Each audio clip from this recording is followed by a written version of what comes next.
मागच्या काही वर्षांमध्ये सोलापूर जिल्ह्याची ओळख ही दुष्काळग्रस्त जिल्हा म्हणून बनत चाललेली आहे, कारण पाण्याचा मोठा दुर्भिक्ष सोलापूर जिल्ह्यात जाणवतो। मात्र सोलापूरच्या खासदार प्रणिती शिंदे यांनी सोलापूर लोकसभा मतदारसंघामध्ये जलसंधारणाची कामं करण्याचा निर्णय घेतला आहे। खासदार प्रणिती शिंदे आपल्या सोबत आहेत। तर खरं तर दुष्काळग्रस्त जिल्हा म्हणून सोलापूरची ओळख कुठेतरी होत चाललेली आहे आणि ती ओळख बदलण्याचे प्रयत्न आपण करताय, वचनपूर्ती आपण त्याला म्हणताय।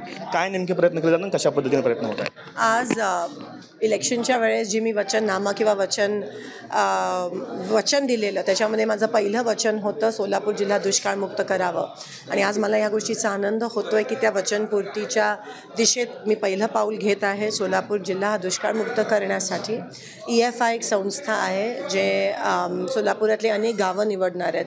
त्या गावात जो साठण क्षमता आहे, लेक असतील, तळे असतील, विहिरी असतील, ते सगळं रिचार्ज करून पुनश्च ह्या पावसाळ्यात तिथे पाणी भरेल असं ते काम करतात। आपल्या देशात 5-6 राज्यात ते तसं काम करतात, अर्थात ते सोलापुरात आलेत। जवळजवळ 10 ते 13 विहिरीचं खोदकाम ते करणार आहे। त्यानंतर 5 ते 6 लेक तळे ते रिवाईव्ह करणार आहेत, रिचार्ज करणार आहेत, ज्यामुळे जवळजवळ 20-25 गावांना आणि त्या तालुक्याला फायदा होईल। हे फक्त पहिल्या वर्षी आहे, दुसऱ्या वर्षी पुन्हा एकदा एक वेगळा टप्पा असेल, तिसऱ्या वर्षी आणि 5 वर्षाच्या अखेरीस तुम्हाला सोलापूर जिल्हा लोकसभा मतदारसंघ 80% कव्हर झालेला दिसेल। आणि मी जे स्वप्न शेतकऱ्यांसाठी त्यांच्या उपजीविकेसाठी पाण्याचं बघितलेलं ते कुठेतरी त्याची सुरुवात आज होतो, ह्याचा आनंद होतो आहे। तर किती क्षमता वाढली, पाण्याचं स्टोरेज किती वाढलं असं वाटतं, कारण काय लक्ष ठेवलं असेल आपण आत्ता, त्या लक्षाची पूर्तता कशा पद्धतीने? प्रत्येक गावावर जी साठण क्षमता असते ते सगळे बॉडीज आम्ही रिचार्ज करणार आहोत या संस्थेच्या माध्यमातून। सरकारकडून एकही निधी नाही आहे, एकही पैसा न घेता CSR कॉर्पोरेट सोशल रिस्पॉन्सिबिलिटीच्या माध्यमातून हा NGO काम करत असतो। अतिशय सुंदर असं काम त्यांनी केलं आहे आणि त्यांचं टेक्निक आणि टेक्नॉलॉजी वापरून ते काम करतात।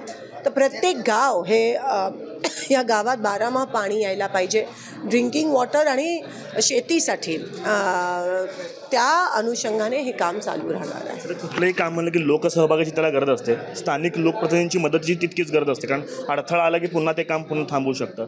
विरोधक जास्त आहेत, त्यांना कुठेतरी सोबत घेण्याचे प्रयत्न केले जातील का या कामासाठी, आणि त्यांना काय नेमकं आव्हान असणार? लोकांचा विरोध नसतोच, लोकांचा सहभाग घेऊन आम्ही हे काम करत आहोत। मी लोकशाहीमध्ये विश्वास ठेवते।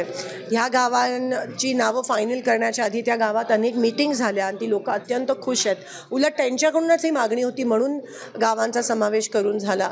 अडथळे निर्माण करणारे लोकप्रतिनिधी असतील तर त्यांना मी विनंती करते की हे लोकांसाठी करतोय, हा इगोचा विषय नाही आहे।